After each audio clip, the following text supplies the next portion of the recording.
രാജ്യവ്യാപക SIR എങ്ങനെ തടയാനാകുമെന്ന് ചോദിക്കുകയാണ് supreme കോടതി. സംസ്ഥാന സർക്കാരുകൾ ഹർജി നൽകിയാൽ കേൾക്കും എന്ന നിലപാടിലാണ് കോടതി. ബി ബാലഗോപാൽ വിവരങ്ങളുമായുണ്ട്. ബാലു, ഇപ്പോൾ രാജ്യവ്യാപകമായി വോട്ടർ പട്ടിക പരിഷ്കരണം എന്ന നിലയിലേക്ക് ഇപ്പോൾ എത്തുന്നു. അതിനുവേണ്ടിയുള്ള നിർദ്ദേശങ്ങളൊക്കെ തെരഞ്ഞെടുപ്പ് കമ്മീഷന്റെ ഭാഗത്ത് നിന്നുണ്ടാകുന്നു. പ്രതിപക്ഷത്തിൽ നിന്ന് ചില ഭിന്നാഭിപ്രായങ്ങളൊക്കെ വരുന്നു. അതിനിടയിൽ ഏത് സാഹചര്യത്തിലാണ് ഇങ്ങനെ ഒരു ചോദ്യം?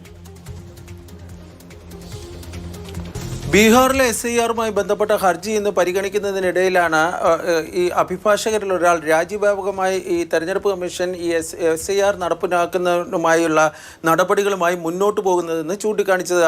എന്നാൽ ബീഹാറിലെ SIR തന്നെ ചോദ്യം ചെയ്തിരിക്കുന്ന സാഹചര്യത്തിൽ അത് ആ നടപടി തടയണം എന്നുള്ള തരത്തിലുള്ള ഒരു ആവശ്യമായിരുന്നു കോടതിയിൽ ഉന്നയിക്കപ്പെട്ടിരുന്നത്. തുടർന്നാണ് ഈ ബെഞ്ചിന് നേതൃത്വം നൽകിയിരുന്ന ജസ്റ്റിസ് സൂര്യകാന്ത് എങ്ങനെ തങ്ങൾക്ക് അത് തടയാനാകുമെന്ന ചോദ്യം ചോദിച്ചിരിക്കുന്നത്. സംസ്ഥാനങ്ങൾ അതേസമയം ഈ SIRനെതിരെ സംസ്ഥാനങ്ങൾക്കും മറ്റും അഭിപ്രായമുണ്ടെങ്കിൽ അവർ ഹർജി നൽകിയാൽ അത് പരിഗണിക്കുമെന്നും കോടതി വ്യക്തമാക്കുകയും ചെയ്തിട്ടുണ്ട്.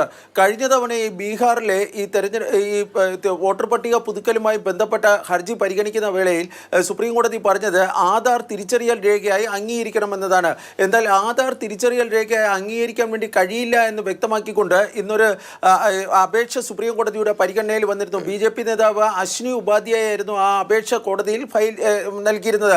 പക്ഷേ കോടതി ആ അപേക്ഷയിൽ ഇടപെടാൻ വേണ്ടി വിസമ്മതിക്കുകയാണ് ഉണ്ടായിരിക്കുന്നത്. കാരണം തങ്ങളുടെ മുൻ ഉത്തരവിൽ കൃത്യമായി തന്നെ എല്ലാ കാര്യങ്ങളും വ്യക്തമാക്കിയിട്ടുണ്ട്.